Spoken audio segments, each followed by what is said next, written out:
fiery horse with the speed of light, a cloud of dust, and a hearty hi-yo Silver, the Lone Ranger.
With his faithful Indian companion Tonto, the daring and resourceful masked rider of the plains led the fight for law and order in the early western United States. Nowhere in the pages of history can one find a greater champion of justice. Return with us now to those thrilling days of yesteryear. From out of the past come the thundering hoofbeats of the great horse Silver. The Lone Ranger rides again. Come on, Silver. Let's go, big fellow. Hail, Silver! Hi!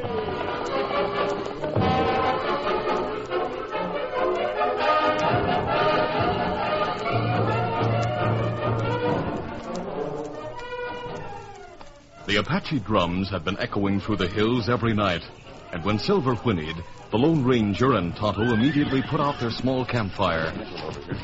A moment later, they heard slow hoofbeats heading through the woods toward their clearing. They led Silver and Scout into the cover of the trees and then waited, their guns ready. A single horseman rode into the clearing and dismounted beside the remains of their campfire. The Lone Ranger stepped forward. Up with your hands. Don't shoot. I'm only a traveler who's lost his way. I mean no harm. All right, Tonto. I don't know him, not Apache. But you are. At least you're an Indian. I'm wearing a mask. Outlaws. No, you're wrong there. You're perfectly safe with us. Let's take a chance on the fire again, Tonto. Silver will warn us if anyone else comes along. Me fix it. A few minutes later, the campfire had been rebuilt, and Tonto continued with his preparations for the evening meal. The Lone Ranger studied their visitor by the light of the flames. The old man's clear blue eyes and white beard gave his face a distinction in startling contrast to his travel-worn buckskins. I've seen your face before. It may be that we've met. No, I've seen your picture. Isn't your name O'Connell? Weren't you a colonel with the Confederate Army? In the South, I'm still a colonel. I have a great respect for your courage and your ability. Oh, no. There you force courtesy to the breaking point.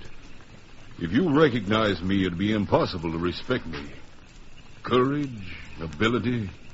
How can you apply those words to the man who led O'Connell's charge? It's been compared to the charge of the 600 into the Valley of Death. A good comparison. O'Connell's massacre. Why couldn't I have died with the men who died all around me? You almost achieved the impossible, sir. Impossible from the beginning. Oh, no one blamed you for ordering the charge. That was your general's fault. It was one of the few mistakes your general ever made. No one blames me? Not even the wives and mothers of those young men who died? I've had the misfortune of looking into their eyes. You're wrong, sir. You had to obey orders. To take the valley at any cost. To drive back the Union forces to the far ridge. Did I have to obey that order? Couldn't I have shown real courage and refused? They say that when the leader of your first troop asked you if the charge were to be made, you were unable to answer him. You could only nod your head. I did nod my head, and I spurred my horse forward. And I never gave the order to retreat. But, Colonel, your men had the stuff heroes are made of. They wouldn't have wanted you to... Please, I've fought that battle over 1,000 times. I'd rather not talk about it. Oh, I'm sorry, sir. Food ready, Tonto? In a minute. Which way are you heading? To the fort. My son Tom is with the 9th. He used to be Captain O'Connell during the war. Now it's Sergeant, but he'll make his way up. I came out here to see him once more before... Now, listen. Apache war drum. You'd better stay with us tonight, Colonel. There's less chance of running into a raiding party during the day. And Tonto and I can show you the best trails. You make me wonder, sir. About what? You're obviously a gentleman. Why do you wear a mask? That's a long story. Perhaps I can guess a part of it. Perhaps. Can it be that far from being an outlaw, you're on the side of the law? And concealing your true identity helps you in your work? That's practically the whole story. Sir, I'm honored by this meeting.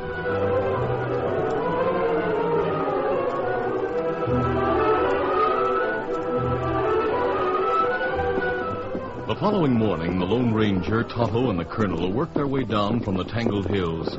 The sun was high in the sky when they heard the Apache war whoops in the distance. How far away are they, Tonto? Over next ridge. To west. The Lorimers. Ah.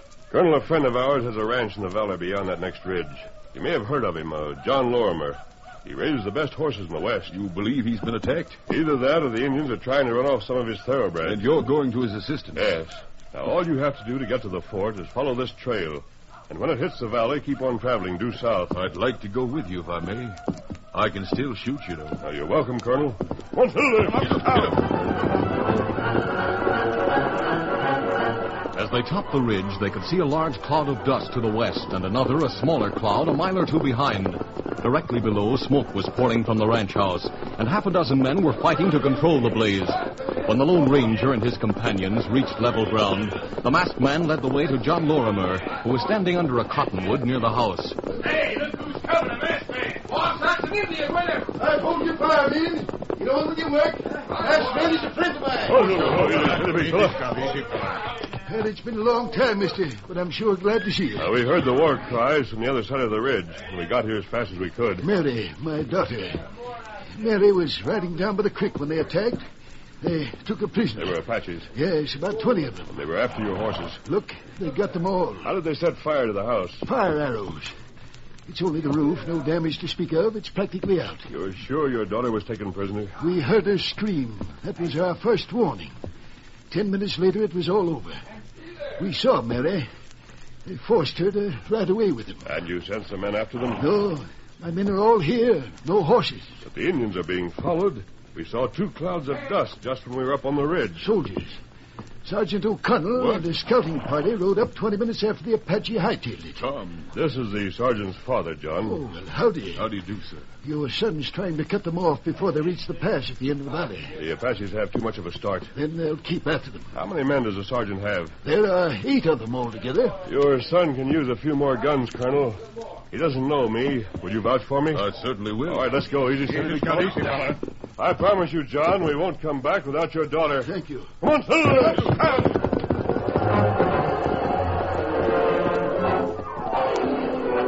The Colonel was riding a big raw-boned chestnut with plenty of stamina and speed. The Lone Ranger and Tonto only had to restrain Silver and Scout slightly to allow him to keep up. When they reached the opening of the pass, they heard shooting, and a mile farther on, they found the soldiers' horses ground hitched. Here they dismounted. They stayed close to the rocky walls of the pass and made their way cautiously around a bend in the canyon. Just ahead, Sergeant O'Connell was firing from the cover of a big boulder. The other troopers had taken cover on the other side of the canyon and were blazing away at the far opening. Tom! Hey, what are you doing here? We've just come from the Lorimer's ranch. Masked man and an Indian. Who are these men? They're friends, son. You can be sure of that. We're here to lend a hand. What's the situation? Most of the Apache are holed up just ahead. No sign of the horses or Mary. They must have sent them on with a small guard. All right, keep down. Yeah, getting careless. They can stop you here for a long time. I know that, but there's nothing to do but blast them out. Tonto no trail over ridge. 1 mile to south. That right? Can we make it with our horses? No, it's too steep for Trooper's horse. Can Silver and Scout make it? Then we'll go on. What do you mean? They'll cross the ridge and follow the horses and the girl. But there are only 2 of them. You said there could only be a small guard. We'll try to catch up with them. All right, go to it. We'll be coming after you as soon as we can get through here. Give it to him, man!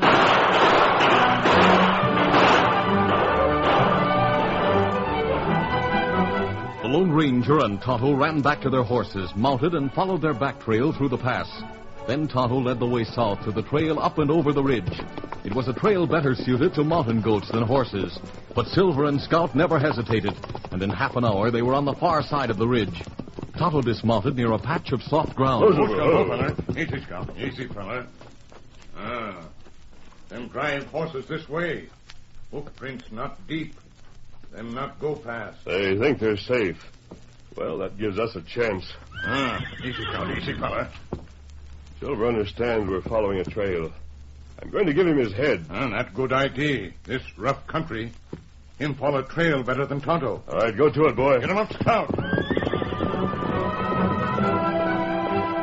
Through the rocky hills, Silver picked his way with skill and precision, and Scout raced easily at his side.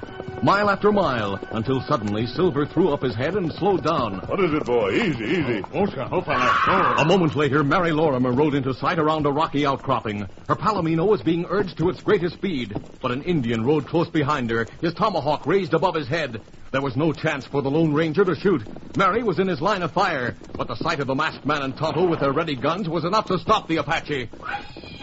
He pulled up his Mustang, wheeled, and a moment later he was gone. The girl was sobbing as she rode up to the Lone Ranger and his companions. You and Tonto, we haven't seen you for nearly a year, and now, this moment when I thought... I can't tell you the relief. You're all right now, Mary. Where'd you come from? How'd you get here? You weren't with the soldiers. We caught up with them at the pass. Tonto and I came over the ridge. Oh, where are the horses? They're just around this shoulder. There's a creek. They stopped to drink, and the renegades were having a hard time getting them started again. I made a break, and one of them came after me. I thought it was all over. How many Apaches are with the horses? Only 3. Wait here for us. Oh, no, don't. Don't risk your lives. Let them have the horses. They're too good for Chief, little dog. Stay here, Mary. Come on, Silver. Come on, Scout. The Apaches were still trying to drive the thoroughbreds across the creek when the Lone Ranger and Tonto rounded the rocky shoulder. They opened fire. Their first shots missed. The Lone Ranger wounded one of them in the shoulder. The Indian immediately pulled his mount around, thinking only of escape. His companions followed him, and the Lone Ranger let them go. It was only the work of a few minutes to round up the thoroughbreds and drive them back to the point where Mary was waiting. What are you going to do with these horses? You can't drive them back through the pass. It's closer to the fort than it is to your father's ranch now. Oh, don't I know it? But what's the matter with the fort? Why not go there? You look, Kimasabi. Oh, the Apaches from the pass. Here they come. Quick, Mary, dismount. Get behind those rocks. We better make a run for Easy, them. steady, big fella. Your horse is too tired. Hurry. Go on, Silver. Get the horses out of the way. Go on, boy. Them not see us yet? They will soon. It looks to me as if the troopers are after them. We'll try to stop them until they catch up. Now, Tonto, open fire.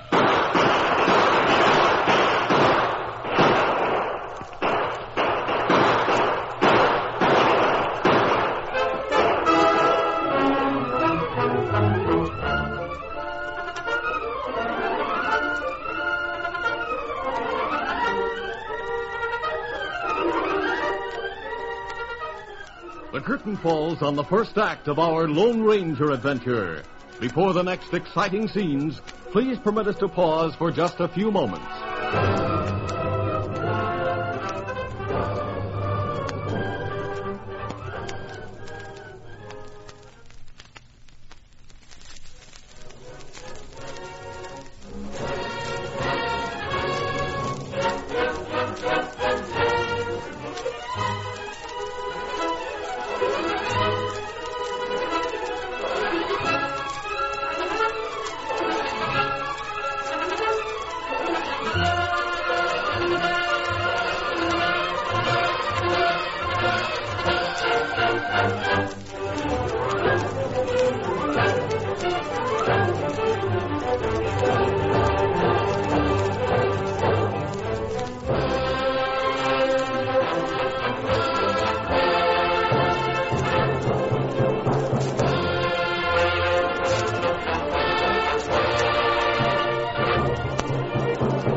prowl to continue.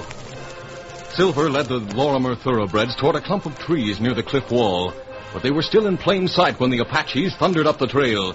The Indians evidently had no intention of stopping for anything, and as the Lone Ranger and Tonto opened fire, the reason became clear.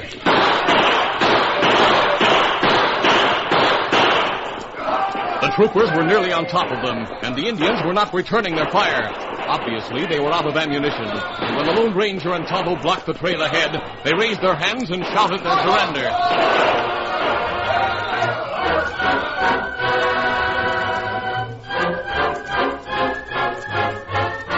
When the Apaches had been disarmed and their hands tied behind their backs, the sergeant conferred with the Lone Ranger. I should be getting back to the fort just as fast as I can. Well, that's where Mary wants to go. That's the safest place for the horses. Tonto, scout trail. You've got yourself a job.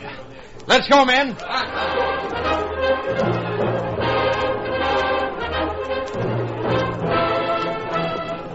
The sky clouded over as they rode, and when darkness fell, it was inky black. There was nothing to do but let the horses pick their own trail. As they topped a wooded hill just below the long descent into Buffalo Basin, they pulled up.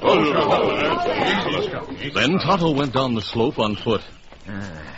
No campfires down there. That doesn't mean there aren't Indians. Lloyd. Yeah. Pass the word to those renegades. Not a sound. Right.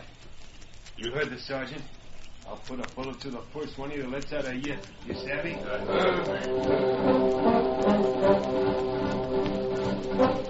It seemed to be hours that they waited for Tonto. It was actually less than one. He reappeared as silently as he had left. Well, Tonto? There's plenty Indian in valley. Tonto think all Apache down there with Chief Little Dog. It not safe go on. We've got to cross the valley. You can circle it. It'd take hours. Better to lose a little time than not get to the fort at all. And, Sergeant, have you asked yourself why Little Dog is here? He's got plenty of nerve. So close to the fort? You mean he's going to attack it? Could be. And think how easily the tables could be turned if the troops were to ride through that lower pass at first light, just as the Indians were getting ready to move. Smash the whole uprising. Yes. All right. We'll circle the valley. Colonel! What's the matter, Mary? It's the colonel. He's lying down on the ground. Huh? His eyes are closed. What? Dad, what's the matter? Sergeant, there's spot on his jacket. It's damp. Let me see. Oh. The chest wound. That must have happened back at the pass. Tonto put bandage on plenty quick. It's only a flesh wound, but he's lost a lot of blood. This changes things. He can't ride anymore. I can't leave him. You'll have to. But, Mary, your men and the prisoners. I don't know. I'll stay here with your father. The horses? Leave them here, too. Just get the troops back here by dawn. Dad. He's unconscious. We'll take good care of him, Sergeant. I'm sure of that. All right, we'll get started. The sergeant waited until Tonto had bandaged his father's chest. And then he rode off into the darkness with Mary, his men, and the prisoners. The Lone Ranger and Tonto began their lonely vigil by the side of the wounded colonel.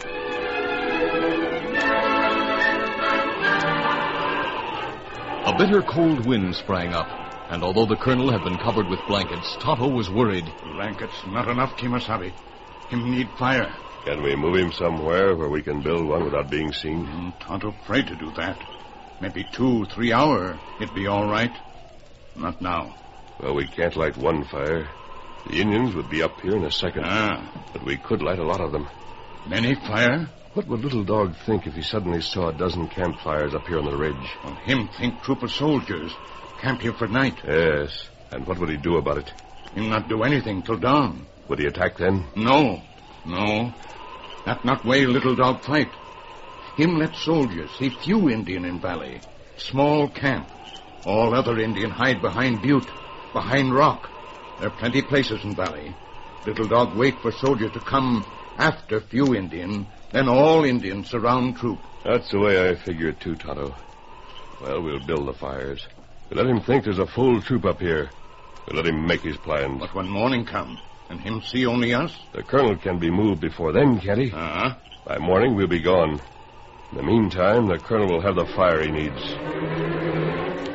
The Lone Ranger and Tonto set a dozen campfires along the top of the ridge. They didn't light them one after another in a series, but first one, then another some distance away, then one next to the first, until all the fires were blazing high.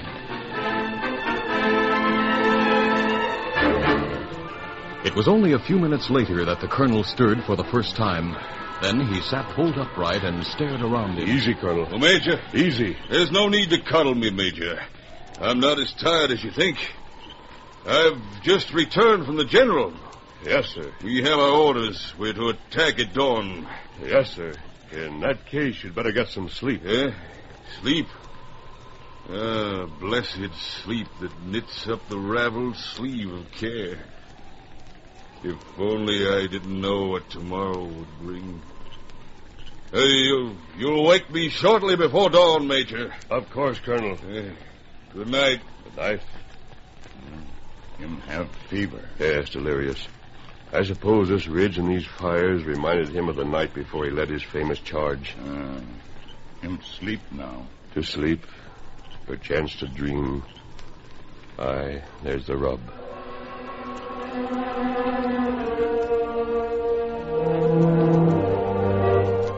There was no sleep for the Lone Ranger and Tonto that night. The hour before dawn came, and they prepared to evacuate their patient. They saddled Silver, Scout, and the colonel's horse. The chestnut was left standing beside his sleeping master as they rode away from the campfire to round up the thoroughbreds. This took nearly half an hour because they had to work in complete silence. There was a glimmer of light in the east as they rode back to the campfire. Both the colonel and the chestnut were gone. Colonel! They heard a ringing cry far down the slope. Forward! Across the valley! Onto the ridge! Tonto, he thinks he's leading a charge. Indians hear him. Them see him soon. Come on, Silver! Silver and Scout plunged down the slope when the band of thoroughbreds who had accepted Silver as their leader followed close behind. The floor of the valley was reached. Now, Silver! Get him up, Scout! It was getting lighter by the second now, but a ground mist rose and swirled about them. The Lone Ranger and Tonto flashed by a clump of boulders. The first shot rang out. Now the Lone Ranger and Tonto had almost caught the hard-riding colonel. Take the right side, Tonto. I'll keep to his left. There was no need for more words between the masked man and his companion. To turn back now that the Indians had been alerted would be suicide. The only chance for survival was to reach the pass at the southern end of the basin. Tonto knew every inch of the basin. The fitful breeze swept aside the mist every now and then and allowed him to pick out familiar landmarks and avoid the great clumps of rock where the Indians had taken cover. The Lone Ranger and Tonto rode close to the colonel now, one on either side. The masked man studied the old soldier. His body was tense. His eyes were fixed straight ahead. The pistol in his right hand was raised above his shoulder as if he were carrying a sword. Forward! The colonel was living his famous charge once more. His whole being was intent on redeeming his great defeat. He must reach his goal, the distant ridge. On, men! On to victory! But his allies were slipping away. Not the Lone Ranger and Tonto, who rode close enough to hold him in his saddle at the first sign of weakening, but the darkness and the mist. It grew lighter and lighter, and the mist was rising. A great butte loomed ahead. There's plenty Indian behind Butte. To the west of it. They slanted away from the sheer walls of the butte and were nearly half a mile to the west when they passed it. Over 100 Indians were camped behind the butte. The Indians could see this was no cavalry charge, but only 3 men followed by a band of horses. They leaped on their ponies and, in spite of the range, opened fire as they rode. Straight for the pass now, Tonto. They'll try to cut us off. Get him up, Scout! Come on, Silver! The Indians had the shorter distance to ride to reach the opening of the pass, but their ponies could not match the speed of Silver, Scout, the chestnut, and the free-running thoroughbreds. It was clear the masked man and his companions would reach the pass first, but the margin would be close, perhaps too close. In spite of the great distance still separating them, the Indians were firing steadily. The Lone Ranger held his fire until they were in range. He studied the leaders, hoping to recognize Little Dog, and at last he picked him out. He took deliberate aim and fired. But he never saw the result of his shot, because at that moment the colonel cried out, I can't make it, men! Go on without me! He swayed in the saddle. Quickly, the Lone Ranger grasped him around the waist and lifted him from the chestnut to Silver's back. But even the great stallion could not maintain his speed carrying such a burden. We can't make the pass now, Tonto. Straight for the ridge. We'll take cover on the slope. They changed their direction, away from the pass, straight toward the ridge. They started up the slope, 50, 100 feet. The howling Indians were after them, eager for the kill. The Lone Ranger dismounted, lifted the colonel from the saddle, and placed him on the ground behind a rock. Go on, Silver. Up the ridge. Go on, Scout! Tonto took cover beside the masked man as the two prepared to fight to the inevitable finish.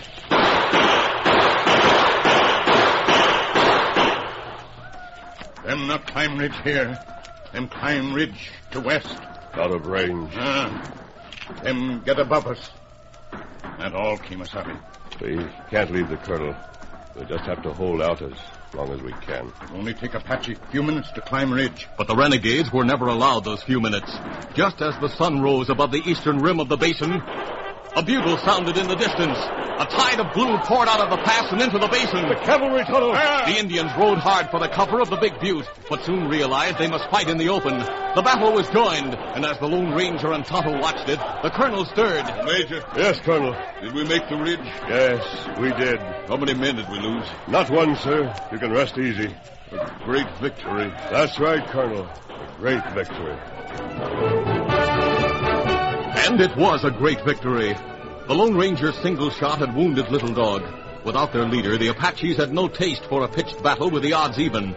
By noon, every one of the renegades had surrendered. The colonel opened his eyes to find himself surrounded by the activity of a busy camp. Tom and the regimental surgeon were kneeling beside him. That's better, Colonel. You'll do now. Tom, you got back here in time. Yes, Dad. I'll see that he gets some broth. Make him keep quiet until the ambulance arrives. I will, sir. Tom, I had the same old dream. I was leading the charge again, but this time everything turned out all right. We reached our objective without a single casualty. The reinforcements arrived on time. I can't tell you how good it made me feel. Just to dream something like that. It wasn't a dream, Dad. You did lead a charge all the way across the valley. You brought the Indians out into the open, and that made it easy for us when we got here. Not a dream? No. I'll tell you all about it when you get stronger. But believe me, this charge will wipe out every memory of the other one. You see, this time you had a great aide riding beside you. Mary told me all about him, the masked man. This time, Dad, this time you were riding with the Lone Ranger.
This is a feature of the Lone Ranger Incorporated, created by George W. Trendle, produced by Trendle Campbell Enterprises, directed by Charles D. Livingston, and edited by Fran Stryker.